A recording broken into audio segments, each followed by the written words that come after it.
بر بانو زلیخا. درود خدایان بر شما باد. توانستید یوزارسیف را وادار به اطاعت کنید؟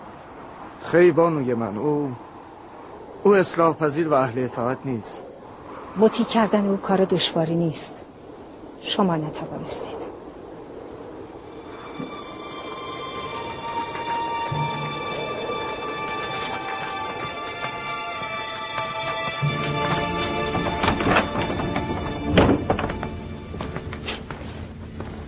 من این غلام عبرانی را به زندان انداختم که او را در قل و زنجیر کرده گرسنه و تشنه نگهداری تا تنبیه شود،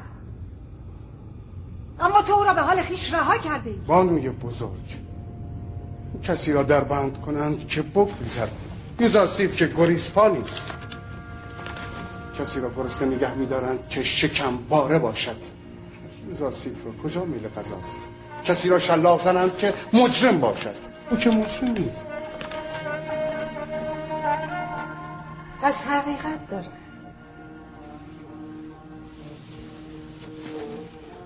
یوزارسیف همه شما را مجذوب خویش کرده است. صادقانه عرض کنم این حقیقت دارد. من به بانو زلیخا حق میدم که شیفته یوزارسیف شود. او واقعا دوست داشته نیست. از کاری ماما خواستم تا با او سخن بگوید. ایشان را نزد او ببرید. نگهبان، یوزارسیف را به اتاق ملاقات بیاورید.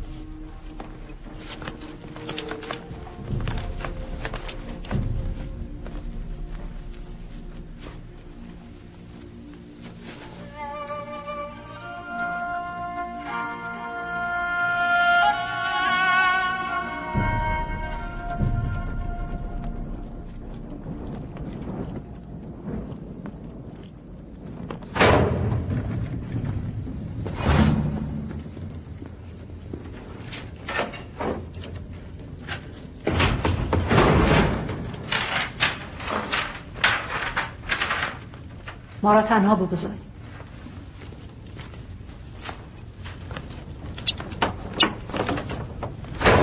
باز چه شده کریمان؟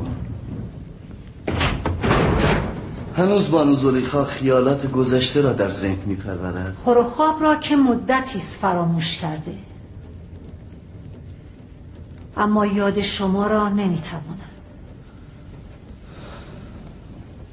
من دلم برای او می‌سوزد.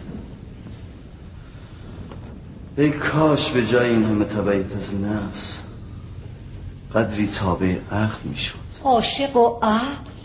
زلیخا عاشق نیست. هوس را به خطا عشق تصور نکنید. عشق مقدس است و در دلهای آلوده آشیان نمیگیرد. تو بانو زلیخا را آلوده میخوانی؟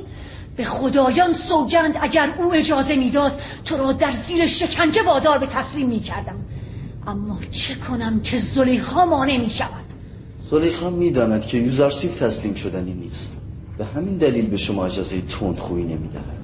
من زلیخا را دوست می دارم و او را در جهت رسیدن به خواسته هایش یاری می دهم، چه این خواسته هوس باشد چه عشق.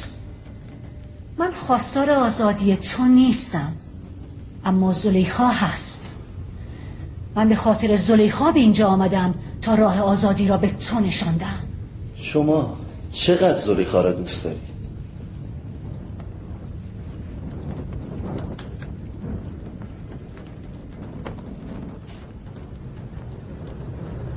به اندازه جانم. من خالق خود را بیش از همه هستیم دوست دارم و آرزویم این است که با اعمال خود او را خوشحال کنم، نه زلیخا را. من به تو قول می دهم اگر از زلیخا اطاعت کنی و خواستش را اجابت کنی بیدرنگ آزاد خواهی شد. به زلیخا بگو یوزارسیف آزادی را به قیمت آلودگی و گناه نمی خواهد. بهتر از او هم روح خود را به شیطان نفروشد. آیا در میان زنان مصر وفای به همسر و پاکدامنی جایی ندارد؟ علیرغم همه علاقه‌ای که به زلیخا دارم باید اقرار کنم که او زن بدی است. چگونه میتواند با وجود پوتیفار بزرگ و صاحب مقام به دنبال مرد دیگری چون تو باشد؟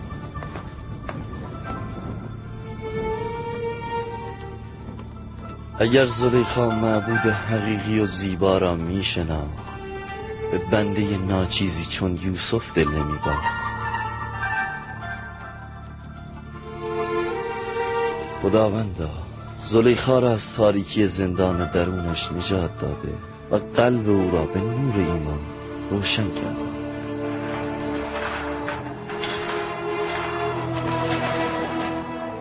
بگذارید آنقدر اینجا بماند تا بپوسد. اگر یوزارسیف پشت گوشش را دید، رنگ آزادی را هم خواهد دید.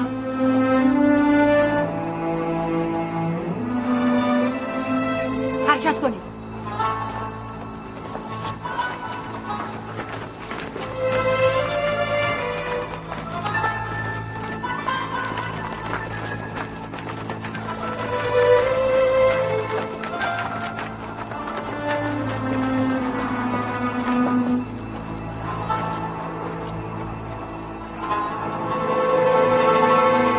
زلیخا قماربازی است که هستیش را باخته، اما ظاهر نمی کند. او می خواهد خود را سنگ دل نشان دهد، اما نمی تواند.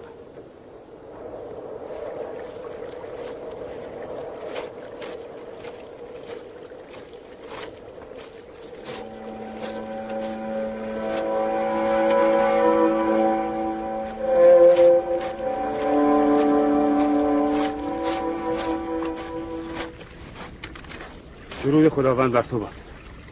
درود خداوند بر شما. یعقوب و نبی را می‌جویم. از ایشان چه می‌خواهید؟ از جوانی زندانی در مصر برای ایشان پیامی دارم. گفتید از یک جوان زندانی؟ آری. با من بیایید.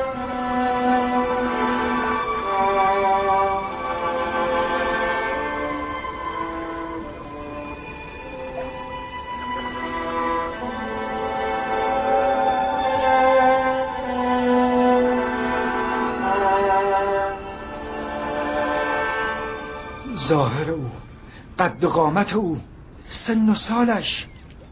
قامتی بلند داشت. به گمانم 30 یا 32 ساله می نمود. چهره او زیبا نبود. نامش یوسف نبود. جویای نامش شدم. گفت از بردن نام خود معذور است. زیبایی او هم از پشت ریش و موهای بلندش پیدا نبود. زیبایی یوسف من از پشت حجابها هم پیداست. نه، هیچ چیز نمیتواند او را پنهان کند. از بزرگ مردم کنعان پرسید. شما را گفتم. از 12 شاخه پربار و پرتوان سوال کرد. گفتم یکی را بریدند. چرا نامش را نگفت؟ چرا گفته معذور است؟ اگر یوسف من بود میگفت. به خاطر پدرش میگفت. گفتید از آن جوان پیامی آورده؟ آری. گفت در حق زندانیان غریب و مهجور دعا کنید. خداوند او را از بند زندان نجات داد. زندانی گفت هرگاه دست تضرع به سوی حق برداشتید، در حق فرزندان دور از پدر و غریب دعا کنید. این یوسف من است. این فرزند دور از پدر یوسف من است. میشنوی بنیامین؟ این سخن برادرت یوسف است که در فراق پدر ناله می کند. آرام باشید پدر. یوسف در مصر چه می کند؟ آن هم در زندان. غیر از این نشانه های او با یوسف تطبیق نمی کند. احساس می کنم این زندانی یا یوسف من است یا از او خبر دارد. سخنانی هم در خصوص جانشینی خدا و شاخه بریده گفت که در خاطرم نمانده. خداوندا، آن زندانی را از کنج زندان به دامان پرمهر پدر برسان. خداوند قلب پدرش را به دیدار او روشن کند. اگر رخصت دهید من مرخص شدم. خدا نگهدار. خداوند شما را حفظ کند و پاداش نیکو دهد.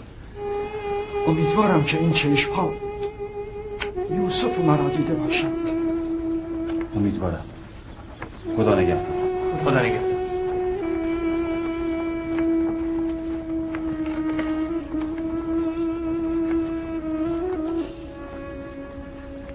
خداوندا حاجت آن زندانی ملتمس دعای مصری را برآور.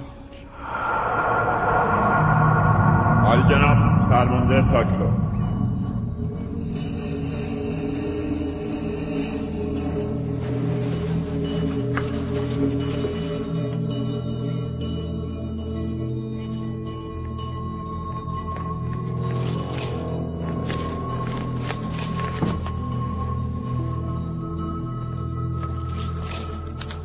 درود بر کاهن اعظم عالی جناب آنخماهو، فرمان روا آمنحتب سوم خداوندگار مردم مصر از جناب آنخماهو برای شرکت در مهمانی بزرگی که در تالار قصر برگزار می شود دعوت فرمودند. امید است کاهن اعظم این مهمانی را با حضور خیش مزین فرمایند.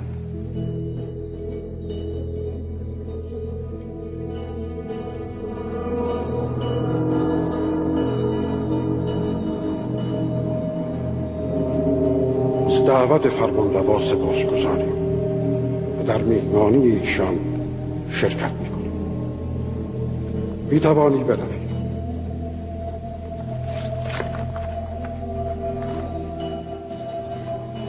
چرا پذیرفتید؟ ممکن است دسیسه‌ای در کار باشد. چاره ای نیست. شرکت نکردن یعنی تمرد، یعنی اعلان جنگ بر علیه آمنحتب. از طرفی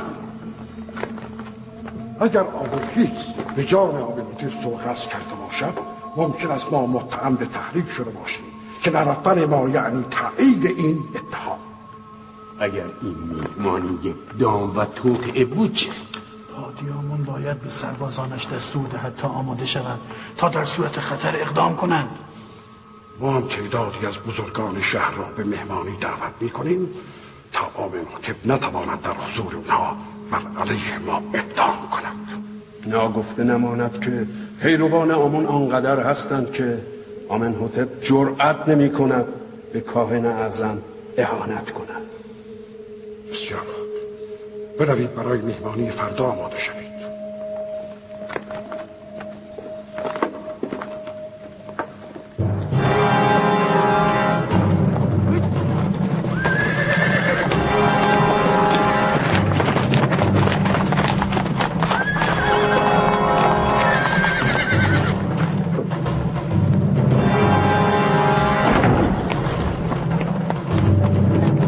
درود بر عالی جناب پرنها. سپاسگزارم. ما برای بردن آپوفیس، ایناروس و کیمونی کاهن آمدیم. بسیار خوب عالی جناب، منتظر باشید.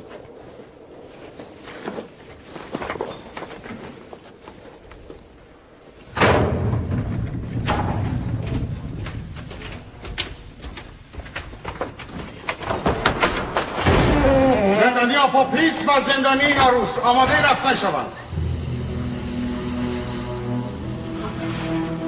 آرام باش، آرام باش.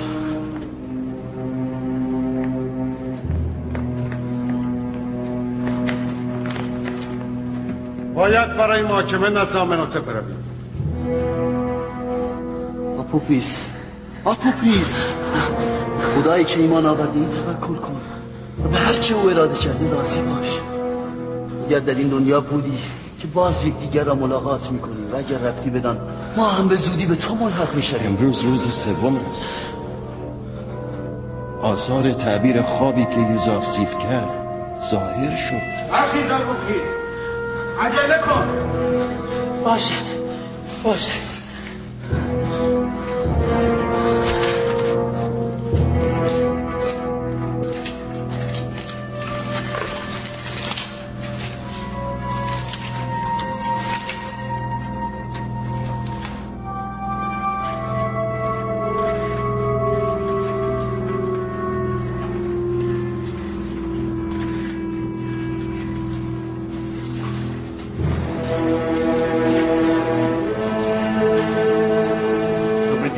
خالق خودی. از اینکه کیمونی کاهن را نیز آماده. با ایمان از این دنیا می روی. خوشحال باش. اگر زنده از اینجا آزاد شدم به دیدار شرابدار آمن‌هوتپ خواهم آمد. نمیخواهی مثل میمی سابو برای تو لباس و غذا بیاورم؟ برای من نه، برای اینم بیارم. ایناموس دعا کن که خداوند هر چه زودتر زمینه آزادی ما رو فراهم کند. هی آبابیل نگران نباش، پیشگویی های یوزاسیف دروغ هست، هیچ اتفاقی نمیافتد. من به تو قول میدم.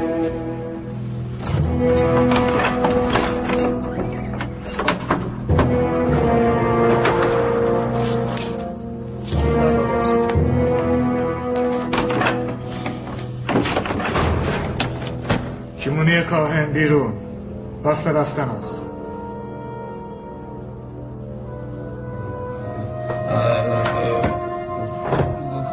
کجا؟ نمیدانم. سواران قصر آمن‌هوتپ برای بردن تو آمدند. او را قل زنجیر کن.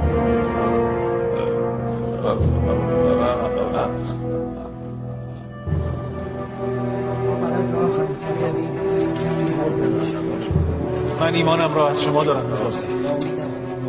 سعی میکنم آن را حفظ کنم. تو به نزد آمن‌هوتپ می‌روی و جایگاه و منزلت سابق را خواهی یافت. آمن‌هوتپ یک بار مرا دیده و خاطره خوبی از او دارد. از من نزد اربابت یاد کن و بگو یوزارسیف بی‌گناه است و بیهوده او را در حبس کرد. حتما مطمئن باشید من اسباب آزادی شما را فراهم میکنم.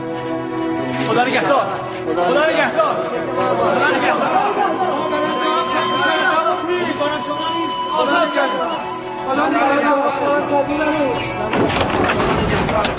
مطمئن باش که فرمان روا آمن‌هوتپ شما را از زندان آزاد خواهد کرد. ای کاش ما هم کسی رو داشتیم تا از اون یاری بخواهیم. چه گفتی؟ گفتم آمن‌هوتپ شما را از زندان آزاد خواهد کرد. او قدرت این کار را دارد.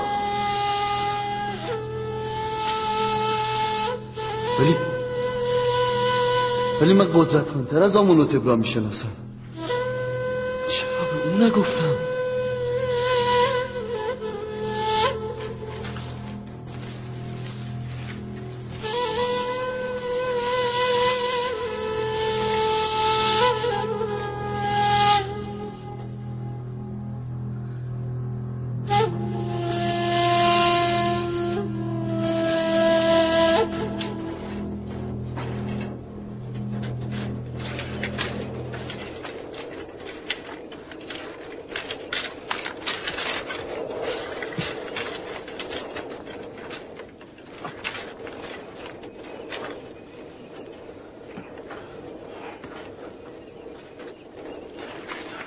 جناب کیمونی شما هستید؟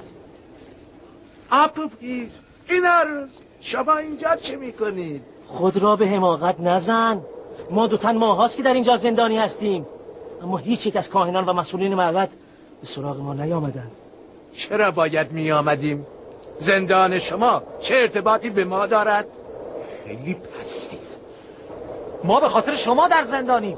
اگر دستهایم بسته نبود دندانهایت را خرد میکردم تا بفهمی چرا باید به سراغ ما در زندان میآمدی. رذل کثیف. چهره آنها را بپوشانید، نباید شناخته شوند.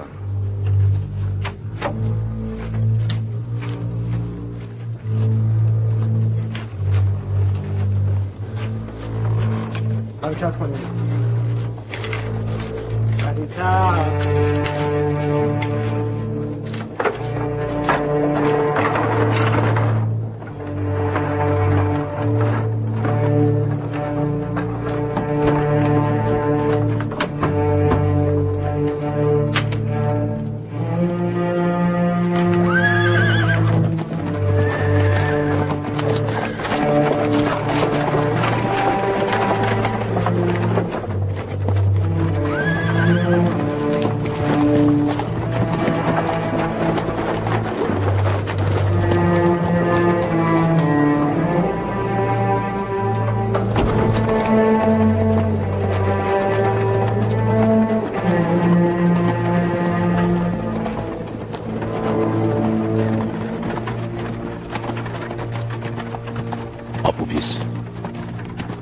آپوپلیس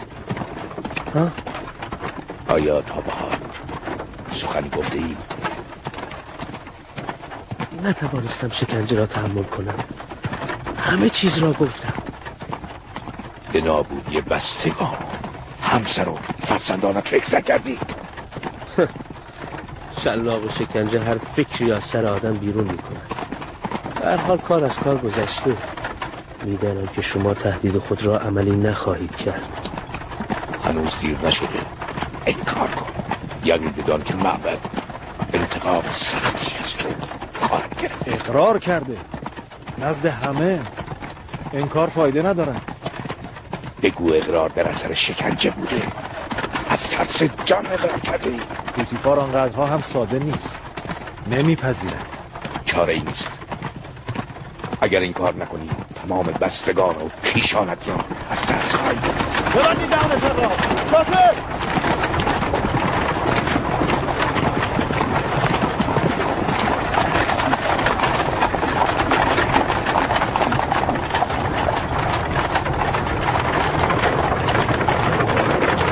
سخت نگیر. تو که خطایی مرتکب نشده ای. خداوند اینجا حاضر و ناظر بود و من از این عروس خواستم که از من نزد آمنحتب یاد کنم. اگر آمنحتب بداند که تو بیگناهی و در جهت نجات تو اقدام کند عیب است. اگر من دیگران را دلگرم به عنایت خداوند توانا کنم اما خود به مساعدت غیر دلگرم باشم عیب نیست. یعنی غفلت.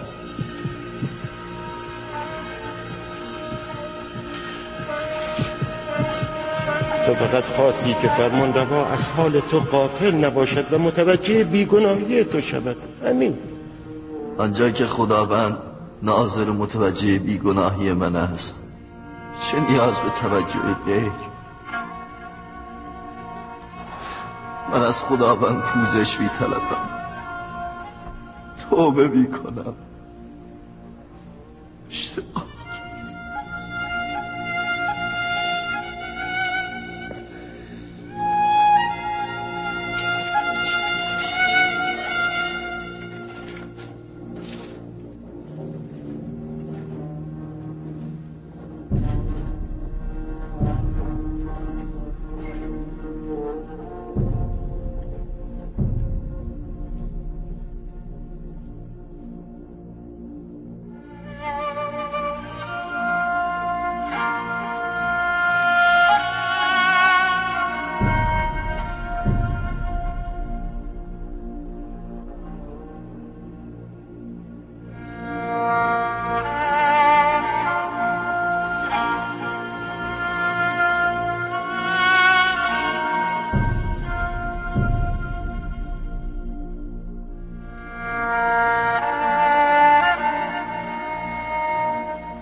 هر آنچه از خلایق طلب میکنید جمله یک جان از اوست. وای وای به روز کسانی که روی نیاز به سوی دیگری بود. بسا خلایق رسوا شوند اگر روز موعود خداوند با عدل ظاهر شود. بسا پرده ها دریده شود اگر او با عدالت بر خلق بنگرد. بسا امیران اسیر شوند اگر فردا حق تعالی مظلومان را دستگیر شود. بسا خون از دیده ها روان شود اگر آسیان بر اعمال زشت خویش ناظر شد.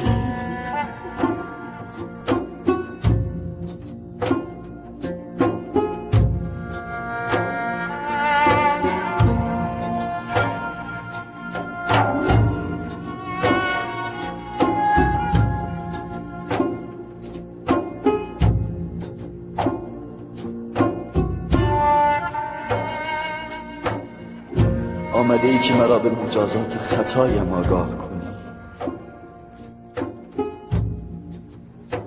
آرام باش یوسف، این همه خود را رنج مده. من به خطای خود آگاهم و خود را نخواهم بخشید. همین آگاهی عنایت حضرت دوست در حق یوسف است. همین عنایات بی انتهاست که یوسف را شرمنده کرده است. چه کس مرا عزیز پدر و دیگران قرار داد؟ خداوندی که عزت و ذلت در ید قدرت اوست. چه کسی مرا در قصر عزیز مصر غرق ناز و نعمت کرد؟ خداوندی که همه نعمات از فیض وجود اوست. چه کس مرا از دام زلیخا و دیگر زنان مصر نجات داد؟ خداوندی که بندگان مؤمن را از عمل سوء و فحشا باز می‌دارد. پس چرا در محضر خدایی که همیشه مرا به یاد دارد غیر خدا را یاد کردم؟ در ازای این خطا یوسف نباید که خون گریه کند، نباید موی بکند و روی بخراشد.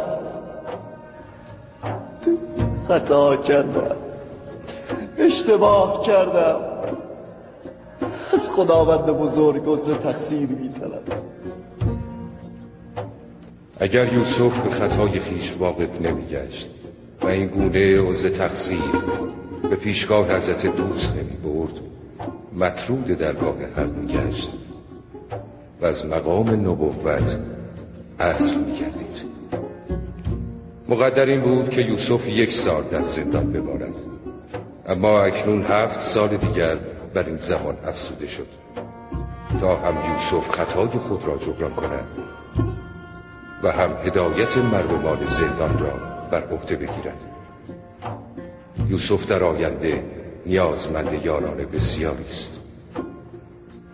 زندان را میپذیرم، حتی اگر همه عمر باشد. همین که معبود مرا از نظر نینداخته مرا کفایت میکنه. سپاسگزارم.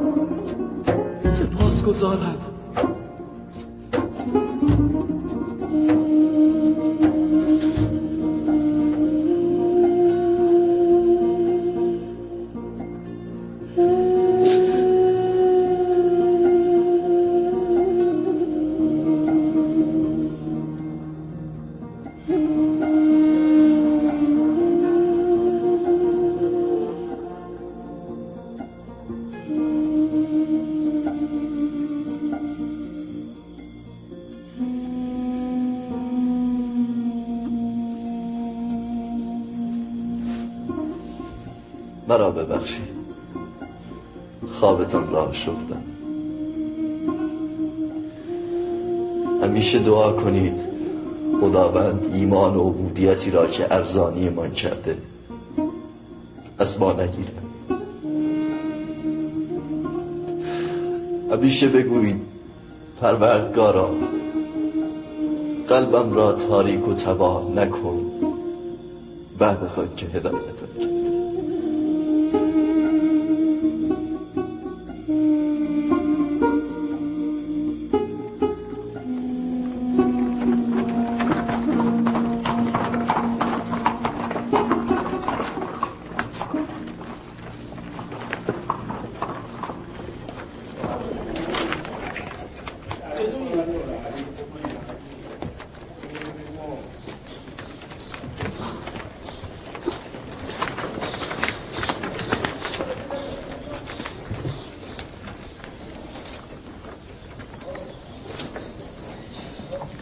برای مقابله با خطرات احتمالی تدابیر لازم را اندیشیدی؟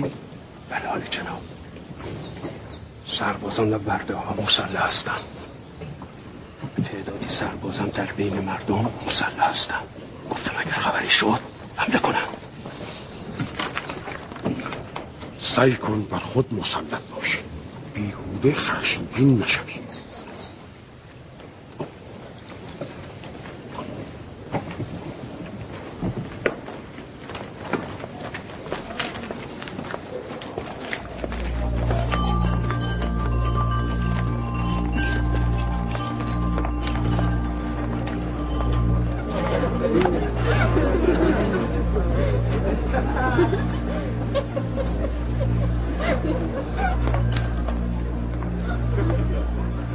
جناب پادیامون، سلاح‌های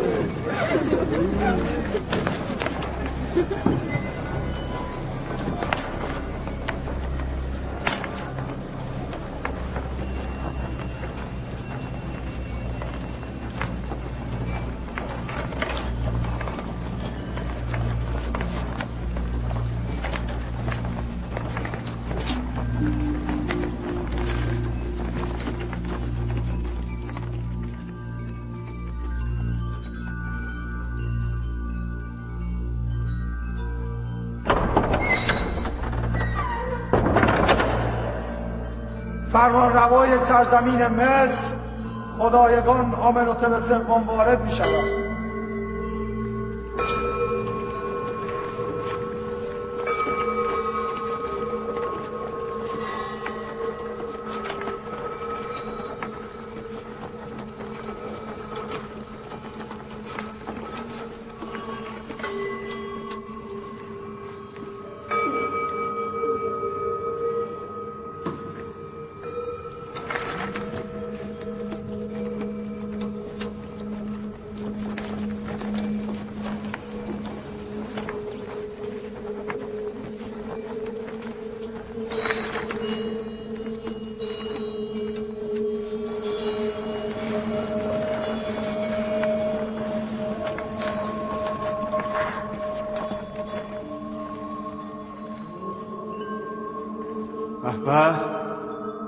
جناب آنخماهو، کاهن اعظم معابد خدایان سرزمین مصر، به میهمانی امروز خوش آمد. درود بر فرمانروای بزرگ مصر خدایگان آمنحتب سوم، بزرگترین فرمانروای همه اعصار مصر. آیا به راستی جناب آنخماهو القابی را که به کار میبرند قبول هم دارند؟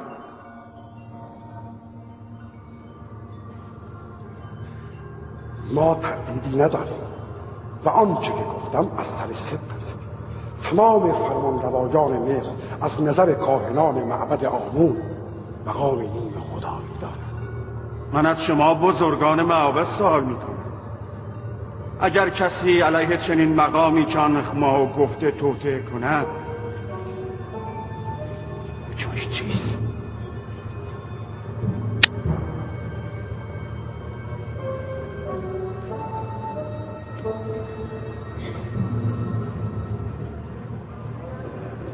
ما چنین گمان میکنیم که نمامی بدخواهان ذهن جناب فرمانروا را نسبت به ارباب معابد مغشوش کرده است.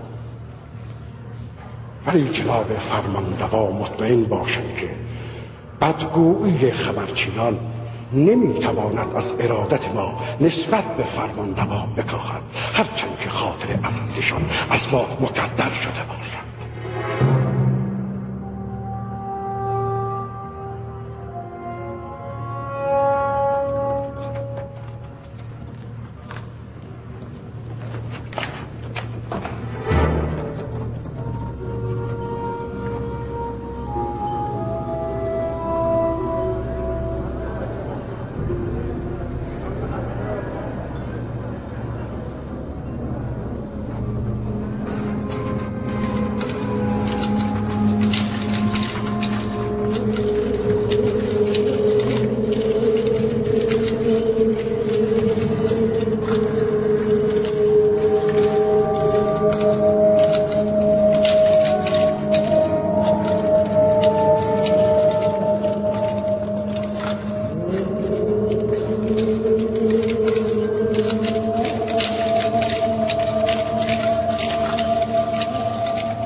امروز در حضور اشراف و بزرگان مصر نمایشی اجرا خواهد شد که قهرمانان اصلی آن جنابان آنخ ماهو، پادیامون، آپوپیس و ایناروس می باشد. خب جناب آنخ ماهو، آیا اینان را می شناسید؟ بله، اگر اشتباه نکرده باشم اینان سفره‌دار و شرابدار جناب آمنحتب هستند. آیا رابطه این دو با معبد را آشکار می کنید؟ یا از آنان بخواهم که همه چیز را برملا کنند؟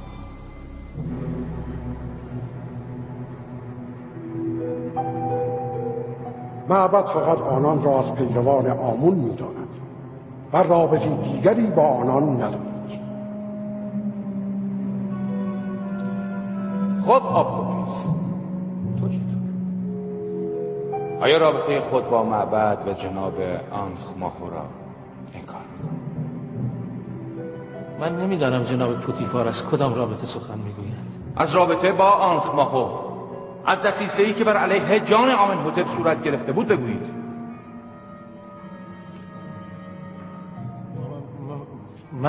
من چنین رابطه‌ای با جناب آنخ ماهو نداشتم. نه. اما تو در حضور مأموران زندان اقرار کردی که آنخ ماهو به تو 1000 سکه طلا داده تا زهر در جام فرمانروا بریزی. چند تن شاهد این اقرار بودند. من انکار نمی‌کنم، هرگز. اما آن اقرار از ترس جان و خلاصی از شکنجه بود. سوء قصد به جان عالی جناب فرمانروا را چه می‌گویی؟ چرا چنین کاری را کردی؟ ربطی به جناب آنخ ماهو و کاهنان معبد ندارد. یک روز فرمانروا از خانسالاری من ایراد گرفتند و خشمگین شدند. ترسیدم که به بهانه قصد جان من کنند. از این رو من هم تصمیم گرفتم که پیش دستی کنم. میدانی مجازات کسی که به جان فرمانروا سوء قصد کند مرگ است؟ بهتر نیست که عاملان اصلی را نیز معرفی کنید تا به سزای عملشان برسند.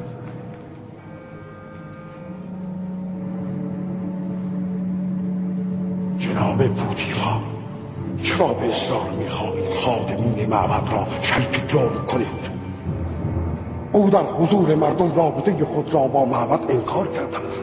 شما دیگر در صدد اثبات چه هستید؟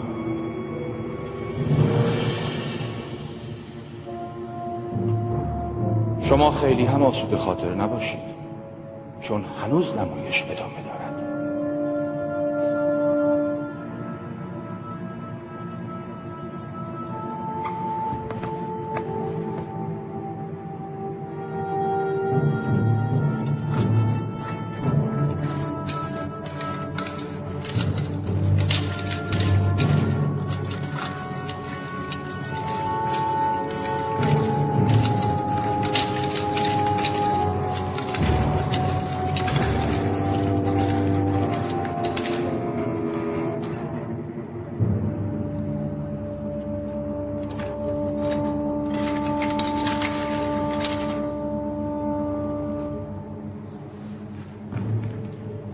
خب جناب کیمونی، شما جلوی زندان زاویرا چه می کردید و چرا سراغ آپوپیس را می گرفتید؟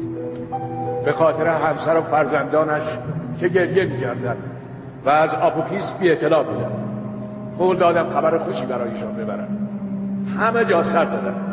جلوی زندان زاویرا که رسیدم توسط مأمورین شما دستگیر شد.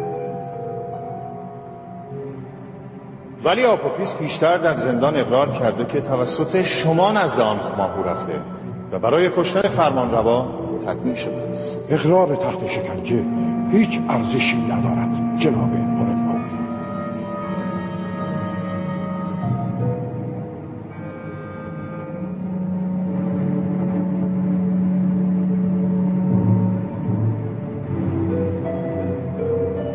یعنی تو با آپوپیس و ایناروس هیچ ارتباطی نداری و در توطئه سوء قصد علیه جان ما هیچ نقشی نداشت؟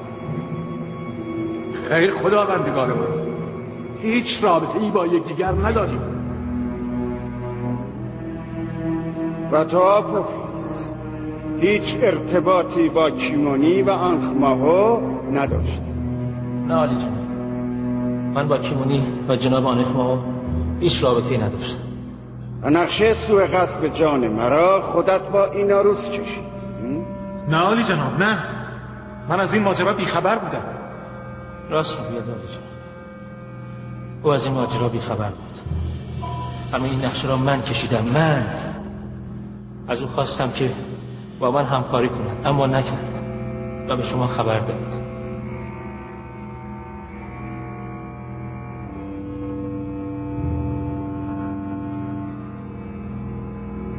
از جلوی چشمانم دور شو پیش از آن که اینان از کفتار دستور قتل را صادر کنم.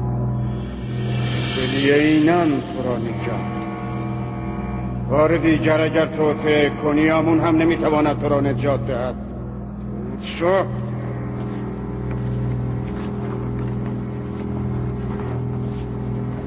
این خیانت به خدایان خادمین معبد است. اینها کافرند و آمون اهانت میکنند. این اهانت را بی پاسخ نمیماند. تو ابله جان خود را فدای آنخماهو و دیگران کردی.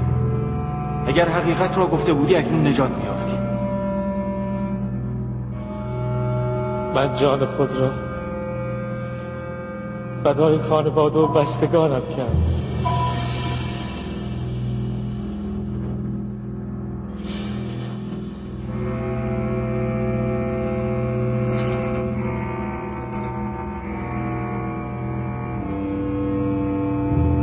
این عروس آزاد است، ولی آپوپیس فردا به دار مجازات آویخته می شود تا عبرت سایرین جهد.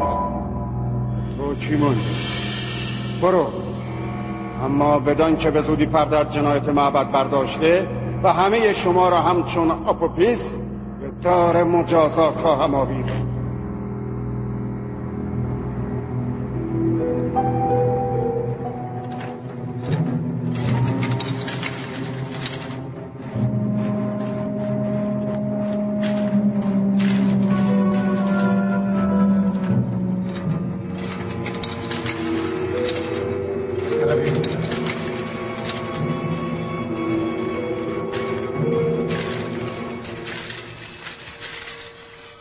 نمایش تمام شد.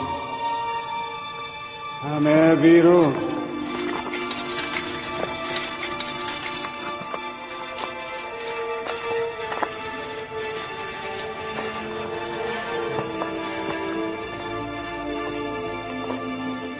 بیرون. نمایش با شکست آمنهوتپ و پیروزی کاهنان به پایان رسید. همه بیرون.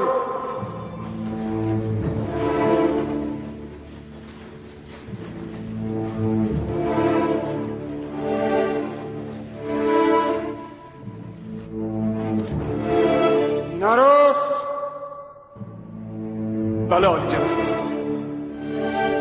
اگر تو شرابدار ما نیستی. چرا عالی جناب؟ چرا؟ شرابت کو؟ در خدمت هم عالی جناب.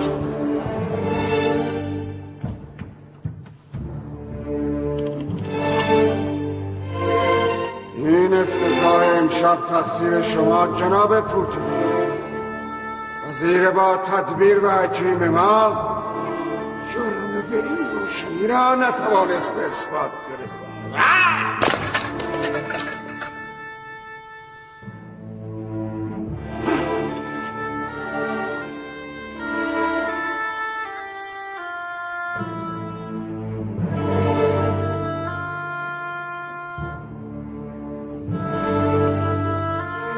شما که گفتید اوضاع بر وفق مراد است جناب پوتیفار.